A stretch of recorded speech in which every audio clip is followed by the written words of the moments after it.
Está metido en nuestras vidas, en la realidad, en la noticia, en la ficción, en la historia, en la política, en las campañas electorales, en el fútbol. Se lo toca, se lo gasta, se lo nombra, se lo invoca, se lo ignora, se lo carece, se lo amarroca. Dólar Argento. Dólar Argento. Diálogos sobre una obsesión nacional.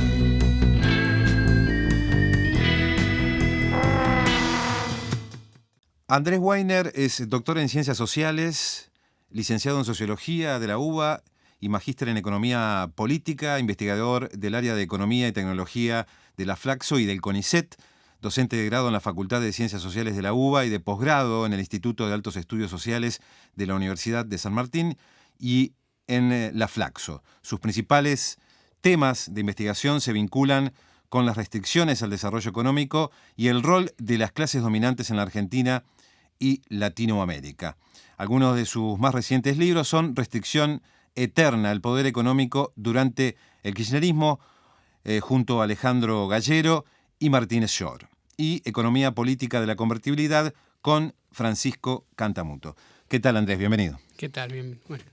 Andrés, ¿restricción externa y dólar van de la mano? Sí, necesariamente cuando uno habla de restricción externa está hablando en términos muy sintéticos de falta de dólares, que se puede dar por muchas causas, pero es un problema que es recurrente en la economía argentina, por lo menos de la década del 30 en adelante. Entonces, necesariamente cuando se habla de restricción externa o de déficit en el sector externo, se está hablando de que los dólares que genera o que entran a la Argentina no son suficientes para los que necesita, digamos, para que la economía crezca y se desenvuelva. Ahora, como te digo, estas causas han variado, digamos, no son las mismas, pero sí es un problema recurrente que aparece en la historia argentina y que, digamos, por muy pocos periodos no ha operado, pero en general opera lo que llamamos nosotros la restricción externa. Bien, ¿y de dónde surge este concepto de restricción externa? ¿En qué contexto aparece? Mira, en general se empezó a utilizar a fines de la década del 40, la década del 50, de la mano de, distintos economistas mayormente, pero vinculados a la CEPAL y a lo que se llamó el estructuralismo latinoamericano. Y después también fue tomado por, distintas vertientes de la teoría de la dependencia y tiene que ver con una restricción, digamos, ¿no?, que tiene la economía argentina, que no crece o no se desarrolla lo que se podría desarrollar por esta falta de dólares. Es decir, tiene un crecimiento potencial que se ve limitado por un problema. Uno de los principales problemas es la falta de dólares que impide que la economía crezca y se desarrolle. Uh-huh. ¿Y en qué momento de la historia de la Argentina el tipo de cambio, la cotización del dólar, se convierte en un elemento central de nuestro país o de nuestra economía? Mira, el tipo de cambio en realidad fue siempre central. Lo que pasa es que no siempre estuvo al alcance de la gente, digamos, de alguna manera. No es que la gente estaba pendiente de los movimientos del tipo de cambio. El tipo de cambio, de alguna manera, fue central porque es una consecuencia, en realidad, ¿no? Una causa de esta restricción externa. ¿Qué es lo que, te explico brevemente, qué es lo que pasaba, digamos, durante la etapa de industrialización, lo que llamamos la industrialización sustitutiva, ¿no?, de importaciones? Lo que pasaba es que cuando la economía argentina crecía, sobre todo la industria, demandaba dólares. ¿Dólares para qué? Para importar insumos, maquinarias, insumos, minerales de hierro, etcétera, que no se producían localmente. Y entonces, para aumentar esa producción se necesitaban los dólares para poder importar esos insumos. No estamos hablando de bienes de consumo en general que se producían localmente, sino los insumos necesarios para producir eso.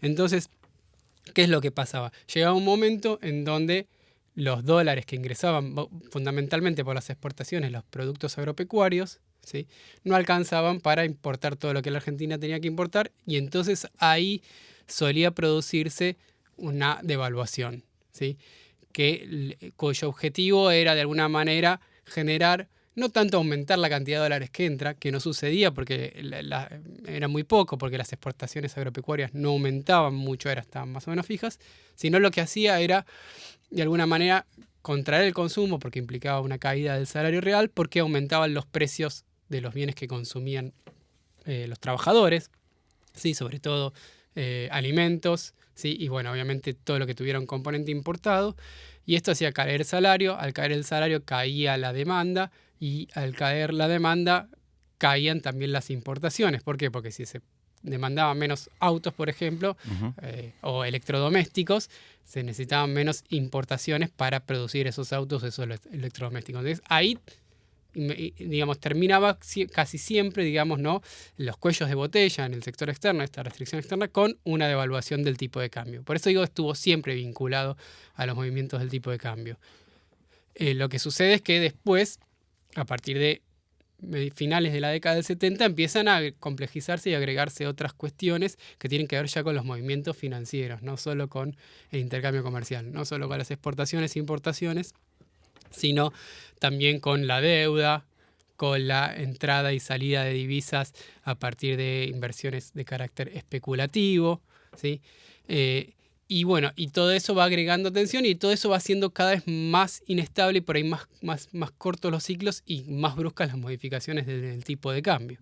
Todo eso va afectando y va a ir complejizando hasta el estado en el que llegamos hoy, en donde hay una tensión casi permanente, digamos, sobre el tipo de cambio.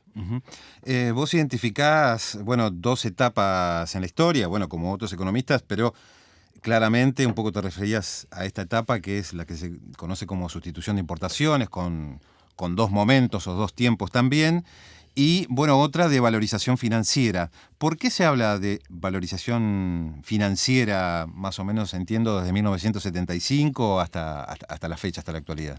Mira, tiene que ver con, primero hay un fenómeno mundial, digamos, hay transformaciones que se van dando a nivel mundial que tienen que ver con un creciente peso del capital financiero y de las actividades financieras a nivel mundial, que empieza más o menos por esa época, tiene que ver con, bueno, los petrodólares, pero también la desregulación de los sistemas financieros.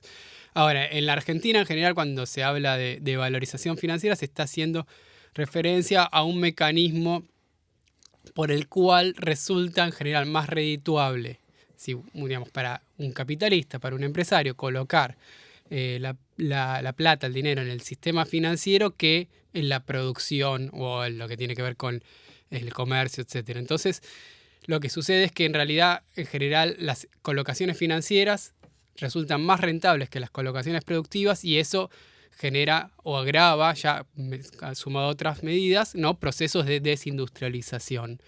Y eso va sumado de la mano de la apertura comercial. En realidad, buena parte de lo que se denomina valorización financiera tiene que ver también con un camino de apertura comercial. ¿Por qué? Porque se abre la economía, entran más importaciones, cada vez para la producción local, que no era tan competitiva, es más difícil competir, entonces o buena parte de esa producción desaparece o se reconvierte, y lo que genera esto es un déficit en ese intercambio de mercancías, de exportaciones e importaciones, un déficit crónico. La Argentina tenía déficit recurrente, pero después tenía también superávit. Esto lo que hace es agravar el déficit de la apertura, y vos ese déficit que tenés de dólares, porque importás más de lo que exportás, lo necesitas compensar de alguna manera, y una de las principales fuentes de compensación a partir de la época que vos señalás ha sido la deuda externa, ¿no? El endeudamiento para financiar ese déficit de dólares que se llama de déficit de cuenta corriente, ¿no?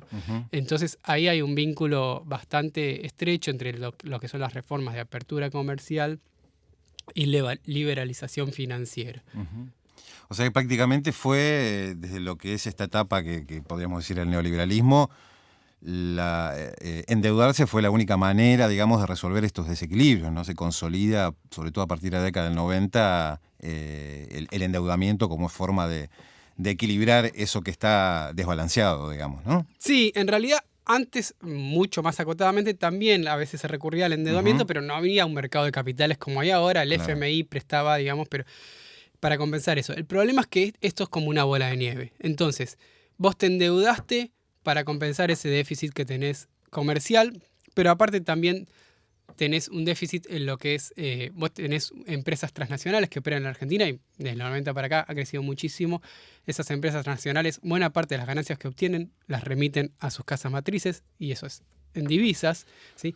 Pero aparte esa misma deuda te va generando una dinámica. ¿Por qué? Porque vos tenés que no solo devolver la deuda al capital, sino también que tenés que pagar los intereses.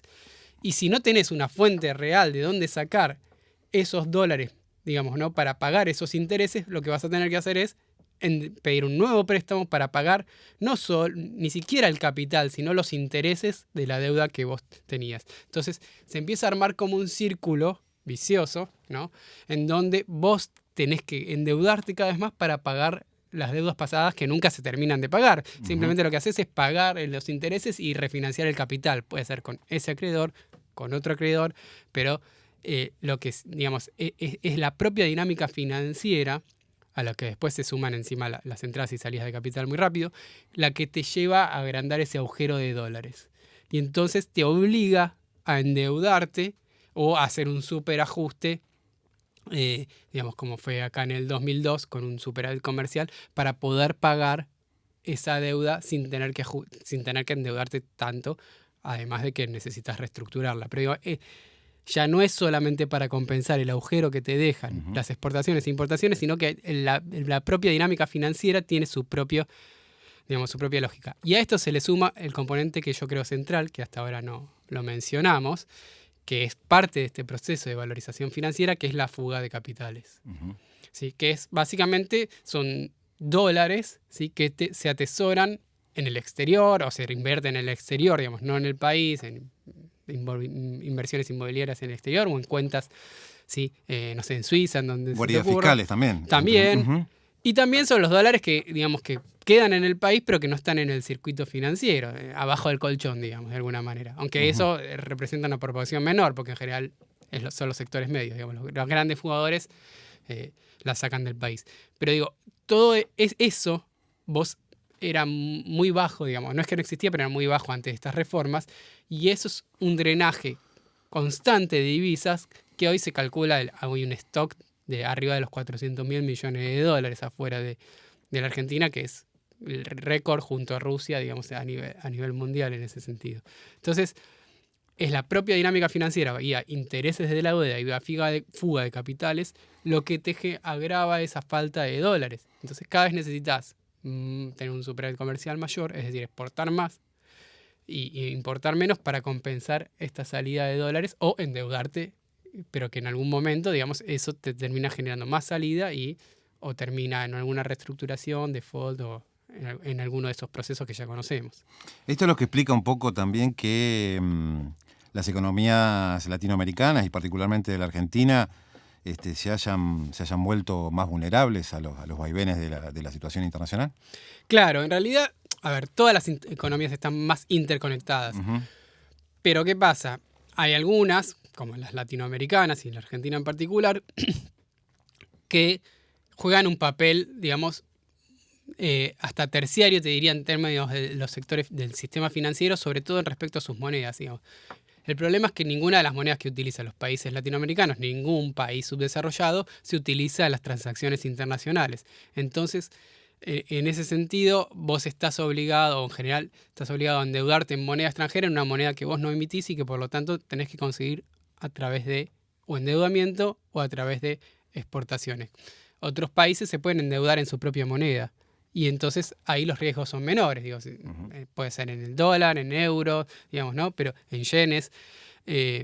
Entonces esa es una vulnerabilidad que comparten todas las economías que nosotros llamamos periféricas, digamos, que es la dependencia, la dólar dependencia de alguna manera. Puede ser dólar, puede ser el euro, digo, pero monedas que se usan en las transacciones comerciales y financieras a nivel internacional. Y bueno, eso es una carácter de esta etapa que se habla de financiarización, digamos, ¿no? Que viene dándose desde la década de 70 y con más fuerza en los 90, es un agravamiento en la situación de la dependencia de estos países a partir de esta importancia que tienen los flujos financieros, sobre todo en divisas. Y en este momento histórico es que se produce, digo, partiendo de la dictadura, ese salto en la necesidad de la Argentina de tener reservas en dólares. Y ¿en qué momento se produce y por qué se produce? Claro, en realidad, a ver, reservas vos siempre tenías que tener, pero el tema era qué nivel, digamos, porque lo que pasaba, como yo te contaba, ¿no? En la industrialización es que, bueno, cuando vos los dólares que exportabas no te alcanzaban para importar, podías echar mano a las reservas hasta que se te acabaran, digamos, y ahí se producía la devaluación. Lo que pasa es que con la dictadura pasan dos cosas. Por un lado, se liberalizan buena parte de los movimientos de capital y sobre todo el acceso a la divisa, no solo para, digamos, las empresas, también para el público en general. Y tenés el problema, como te decía, financiero, el problema de la deuda, que te genera nuevas necesidades de dólares. Y esto es lo que, digamos, de alguna manera hace que la economía se vuelva mucho más sensible directamente a los movimientos del tipo de cambio y a la relación dólar. Y es ahí también cuando empiezan, ¿no? Sobre todo bueno, con el Rodrigazo y la brusca devaluación que implicó, algunos precios también a dolarizarse, ¿no? Tímidamente, por ejemplo, el mercado inmobiliario, etcétera. Entonces, no es que antes la Argentina no dependía como economía del dólar, sí dependía, pero se vuelve una relación mucho más estrecha y mucho más de corto plazo, digamos, ¿no? Es casi cotidiana. Hablar sobre una Argentina que es dependiente y subdesarrollada, ¿puede ser un tema tabú?